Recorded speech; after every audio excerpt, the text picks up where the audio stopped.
staying with medical news this morning, early diagnosis of high blood pressure can be life-saving, particularly when it affects the arteries in the lungs and in the heart. We're going to go back now to the Corpus Christi Heart Clinic and Sunrise reporter Roland Rodriguez. And Roland, as we said earlier, this is not something that should be taken lightly. Good morning, Mike, and good morning, South Texas. We are talking about pulmonary hypertension. This is not curable, but doctors say they can help you treat it and they can help you manage it. Look at their heart function. Pulmonary hypertension is a serious disease that can become progressively worse, even fatal, if not properly treated. Pulmonary hypertension is a condition that's caused due to elevated blood pressure in the lungs. It's estimated that about 200,000 cases annually occur in the United States. Doctors want to raise the awareness among those at risk of developing pulmonary hypertension and who might not be aware of the symptoms or the options for treating the disease. Patients at risk of developing pulmonary hypertension can be those who already have established lung disease or heart disease. Patients can present with a number of symptoms such as fatigue, shortness of breath, chest pain, lightheadedness, or sometimes passing out spells. Pulmonary hypertension is often underdiagnosed, and getting people correctly diagnosed is one of the reasons why the Corpus Christi Heart Clinic has started the first pulmonary hypertension clinic in Corpus Christi. This also means people with this condition don't have to travel to San Antonio, Houston, or Austin for treatments. This is hugely valuable for our community. I have patients who have this diagnosis who can't travel distances, plus they don't have to travel for just medication changes. After you are diagnosed with pulmonary hypertension, doctors at the Corpus Christi Heart Clinic will work with you to develop an appropriate treatment plan for your condition. There are many patients out there who have elevated pulmonary artery pressures who don't get treated, are not screened properly. We have set up the whole program. We even have nitrous oxide testing in the cath lab. So someone who's got pulmonary hypertension will get the echocardiogram here, we'll get the 6-minute walk test here, we'll see a pulmonologist here. If needed, a cardiologist would be able to consult immediately. And of course, we will have more information on pulmonary hypertension later this morning on our website at kristv.com. Now let's head back to the studio and check in with Mac and our morning weather. Mac. Well, thank you, Roland. We are looking good, folks. Finally, we're looking at big changes in our temperatures. We are looking for the first front of the season. Where is it? It's in the hill country. And as a matter of fact, in Austin, they're already dropping the temperature about 10 degrees. They're in the 60s there in the hill country. And this front will move through our area after lunchtime, 2, 3 o'clock. You'll feel that north wind coming in. And it's not a cold blast of air, but it will be lower humidity. It will be a north wind for a day and a half. And I think it qualifies as the first front of the season. Now, the second front is coming in too, and that one's going to be even better. While we're at 73 still in San Antonio, but you see how the temperature drops fairly quickly from, the Bernie area, already in the 60s up here in San Angelo, in the 50s up in Midland, Odessa. Yes, folks, this sounds good, doesn't it? Now, the rain is getting a little thinner out there, so it's not looking like we'll get much precipitation with this. The frontal system seems to be thinning out with rain, a few sprinkles out there north of San Antonio and also out in the Del Rio area. But as it drops through San Antonio, shifts their wind around, it'll be rolling through Beeville first and then down to our area. I think by this evening, by sundown, you're going to feel that nice north wind, lower humidity. It's going to feel very comfortable. Next couple of days will be in the 80s. I mean, it's not, cold yet, but then the next front comes in and that one will make, you might be looking for a sweater. I'm just saying, you might be looking for a sweater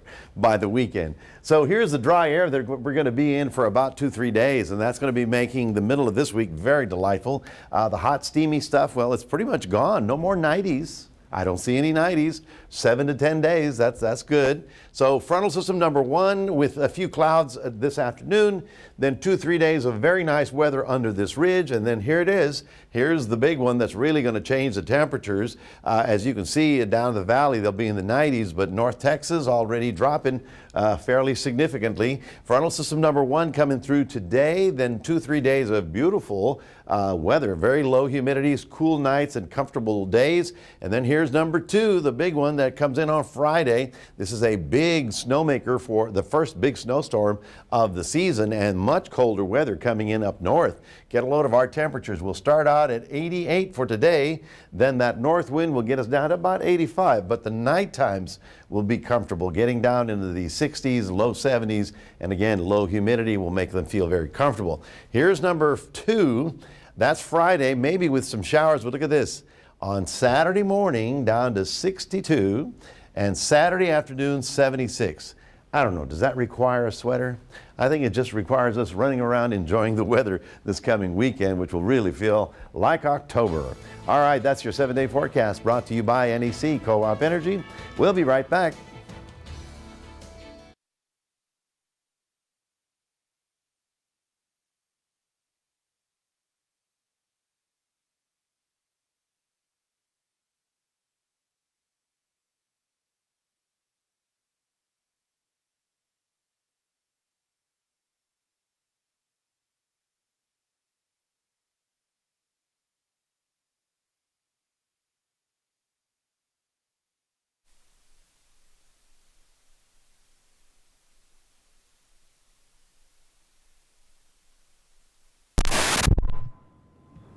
Mic check, mic check. 1, 2, 3, 4, 5, 6, 7, 8, 9, 10. Mic check, mic check, mic check. 1, 2, 3, 4, 5, 6, 7, 8, 9, 10. 1, 2, 3, 4, 5. Ow. Thank you.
Chris 6 News Sunrise continues.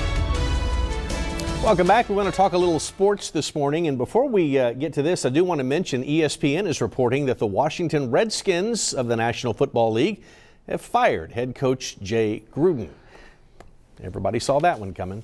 Well, you know what? Here in local high school sports, there are always lots of great choices, but there can only be one winner.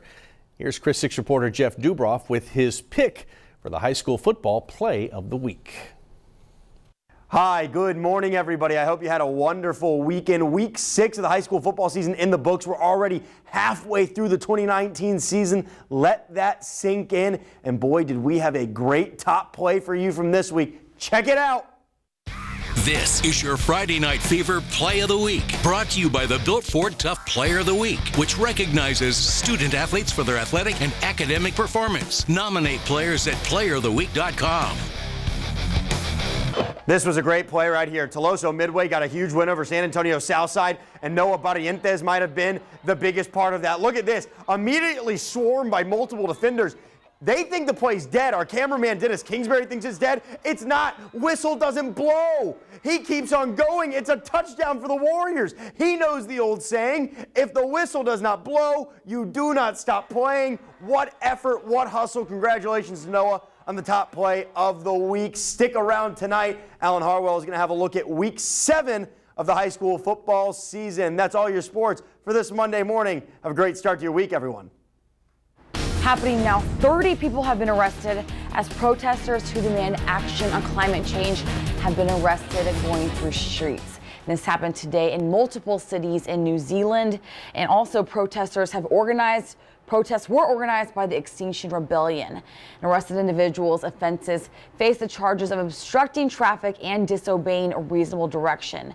New Zealand's Prime Minister said the protesters' actions do not take them any closer to the climate action that they are looking for. And that's what's happening today in New Zealand. Mike, I'll send it back to you. Well, here at home, talks between the United Auto Workers Union and General Motors are said to have taken a turn for the worse. That's according to the union's chief negotiator. The setback comes after several days of reported progress between the two sides as they work to reach a new 4-year deal.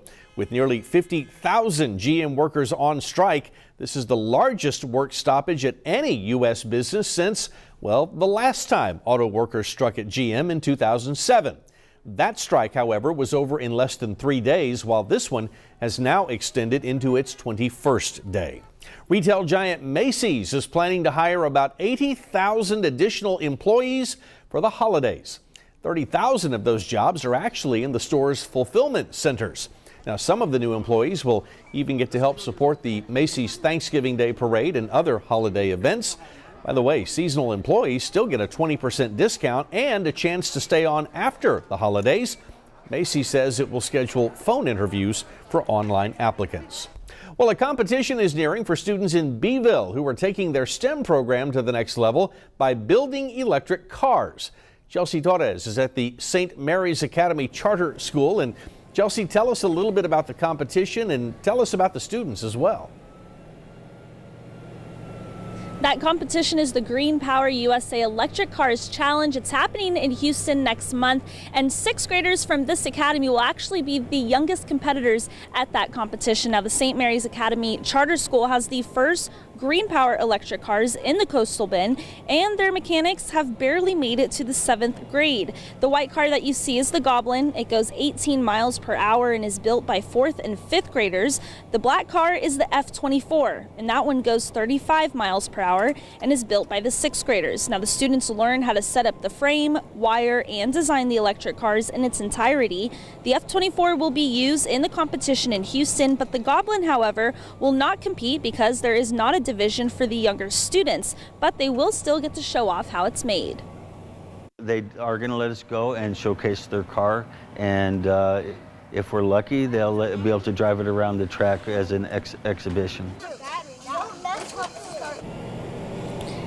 Now, the students will race the F24 to see how many laps the car can go without running out of battery. And in this competition, the F24s will even get to race on a real racetrack. Now, both of the electric cars will be complete by the end of this month. And Mr. Nagel, who's the teacher of the race team here at the Academy, says that he really wants to get other area schools involved in the same kind of program.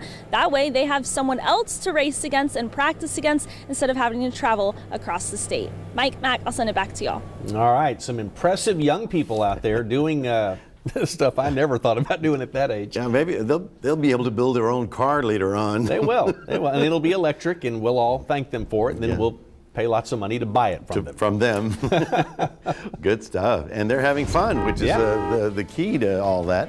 Well, good morning, everybody. We're looking at your traffic brought to you by Sames Ford, again in the northwest side. Coming in from the loop from Calallen, there looks like a big stoppage right there. And of course, that's a very dangerous loop. We've had all kinds of problems there over the years, and it looks like we may have another disabled vehicle or some sort of accident right there. But 37 beyond that seems to clear up, coming into the city right about now. Also on Leopard here at the intersection there, going down to Lexington, a little busy, but there's also a slowdown right about there. And we'll take a look to see what's going on in Crosstown. That one's doing quite well. Well, we are looking for the first front of the season, folks. That's today. And by this weekend, you might need a sweater. We'll talk more about it coming up in a moment. And for the most up-to-date news, traffic, and weather updates, download the Chris 6 News app.